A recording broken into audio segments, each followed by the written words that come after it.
Rule 42. All persons more than a mile high to leave the court. Everybody looked at Alice. I'm not a mile high. You are. Nearly 2 miles high. Well, I shan't go. At any rate. Besides, that's not a regular rule. You invented it just now. It's the oldest rule in the book, said the king. Then it ought to be number 1. The king turned pale and shut his notebook. Consider your verdict. Chapter 12. Alice's evidence. Here, cried Alice, quite forgetting in the flurry of the moment how large she had grown in the last few minutes, and she jumped up in such a hurry that she tipped over the jury box with the edge of her skirt, upsetting all the jurymen onto the heads of the crowd below, and there they lay sprawling about, reminding her very much of a globe of goldfish she had accidentally upset the week before. I beg your pardon, she exclaimed in a tone of great dismay, and began picking them up again as quickly as she could, for the accident of the goldfish kept running in her head, and she had a vague sort of idea that they must be collected at once and put back into the jury box, or they would die. The trial cannot proceed, said the king in a very grave voice, until all the jurymen are back in their proper places. All, he repeated with great emphasis, looking hard at Alice as he said so. Alice looked at the jury box, and saw that, in her haste, she had put the lizard in head downwards, and the poor little thing was waving its tail about in a melancholy way, being quite unable to move. She soon got it out again, and put it right. Not that it signifies much, she said to herself. I should think it would be quite as much use in the trial one way up as the other. As soon as the jury had a little recovered from the shock of being upset, and their slates and pencils had been found and handed back to them, they set to work very diligently to write out a history of the accident, all except the lizard, who seemed too much overcome to do anything but sit with its mouth open, gazing up into the roof of the court. What do you know about this business? The king said to Alice. Nothing, said Alice. Nothing whatever, persisted the king.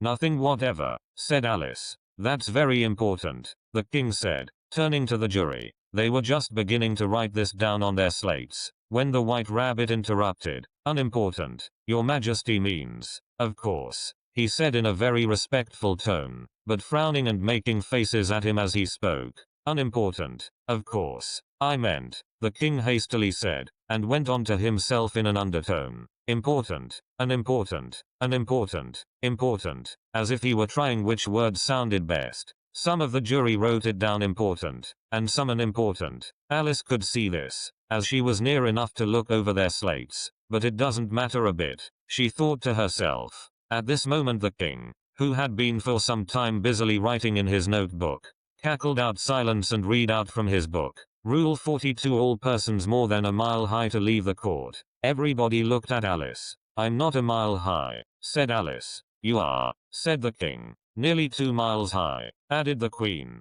Well, I shan't go. At any rate, said Alice. Besides, that's not a regular rule. You invented it just now. It's the oldest rule in the book, said the king. Then it ought to be number 1, said Alice. The king turned pale, and shut his notebook hastily. Consider your verdict, he said to the jury, in a low, trembling voice. There's more evidence to come yet. Please your majesty, said the White Rabbit, jumping up in a great hurry. This paper has just been picked up. What's in it? Said the queen. I haven't opened it yet, said the White Rabbit, but it seems to be a letter, written by the prisoner to somebody. It must have been that, said the king, unless it was written to nobody, which isn't usual, you know. Who is it directed to? Said one of the jurymen. It isn't directed at all, said the White Rabbit. In fact, there's nothing written on the outside. He unfolded the paper as he spoke, and added, it isn't a letter. After all, it's a set of verses.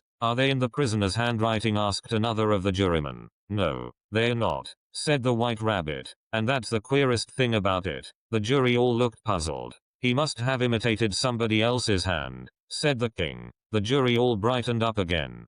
Please your majesty, said the knave, I didn't write it, and they can't prove I did. There's no name signed at the end. If you didn't sign it, said the king, that only makes the matter worse. You must have meant some mischief, or else you'd have signed your name like an honest man. There was a general clapping of hands at this. It was the first really clever thing the king had said that day. That proves his guilt, said the queen. It proves nothing of the sort, said Alice. Why, you don't even know what they're about. Read them, said the king. The White Rabbit put on his spectacles. Where shall I begin?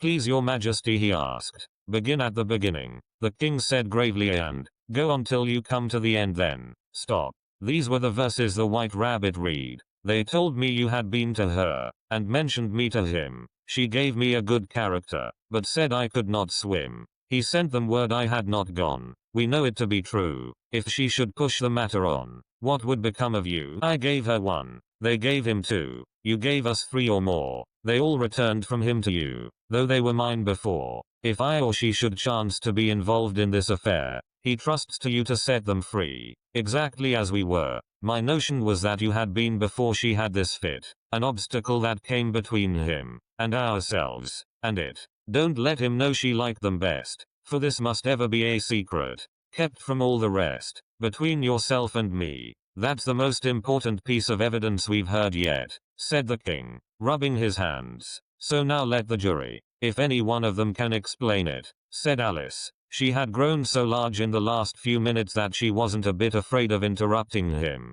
I'll give him 6pence. I don't believe there's an atom of meaning in it. The jury all wrote down on their slates. She doesn't believe there's an atom of meaning in it, but none of them attempted to explain the paper. If there's no meaning in it, said the king, that saves a world of trouble, you know, as we needn't try to find any. And yet I don't know, he went on, spreading out the verses on his knee, and looking at them with one eye. I seem to see some meaning in them. After all, said I could not swim. You can't swim, can you? He added, turning to the knave. The knave shook his head sadly. Do I look like it? He said, which he certainly did not, being made entirely of cardboard. All right, so far, said the king, and he went on muttering over the verses to himself. We know it to be true. That's the jury, of course. I gave her 1. They gave him 2. Why, that must be what he did with the tarts, you know. But it goes on, they all returned from him to you, said Alice. Why, there they are, said the king triumphantly, pointing to the tarts on the table. Nothing can be clearer than that. Then again, before she had this fit, you never had fits, my dear. I think he said to the queen. Never, said the queen furiously, throwing an inkstand at the lizard as she spoke. The unfortunate little Bill had left off writing on his slate with one finger, as he found it made no mark.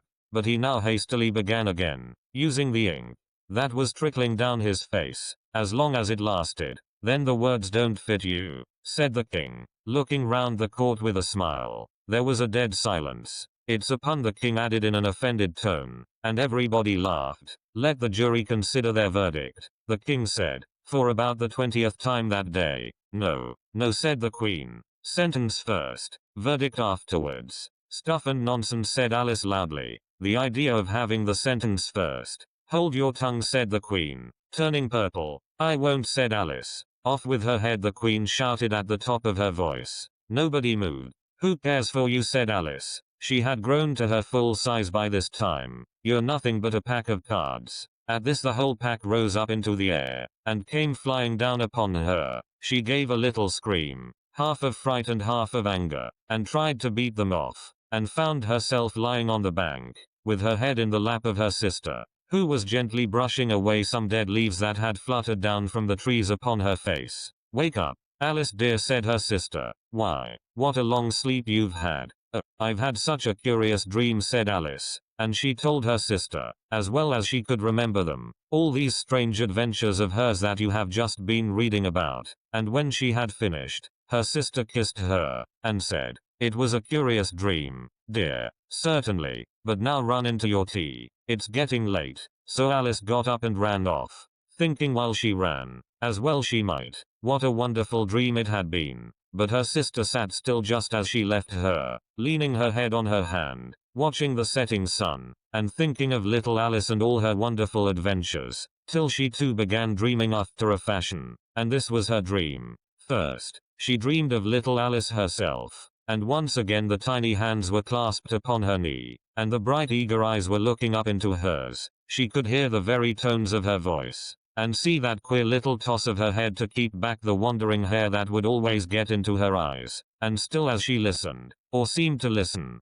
the whole place around her became alive with the strange creatures of her little sister's dream. The long grass rustled at her feet as the white rabbit hurried by. The frightened mouse splashed his way through the neighboring pool. She could hear the rattle of the teacups as the March Hare and his friends shared their never-ending meal, and the shrill voice of the queen ordering off her unfortunate guests to execution. Once more the pig baby was sneezing on the duchess's knee, while plates and dishes crashed around it. Once more the shriek of the griffin, the squeaking of the lizard's slate pencil, and the choking of the suppressed guinea pigs filled the air, mixed up with the distant sobs of the miserable mock turtle. So she sat on, with closed eyes, and half believed herself in Wonderland, though she knew she had but to open them again, and all would change to dull reality. The grass would be only rustling in the wind, and the pool rippling to the waving of the reeds. The rattling teacups would change to tinkling sheep bells, and the queen's shrill cries to the voice of the shepherd boy, and the sneeze of the baby, the shriek of the griffin,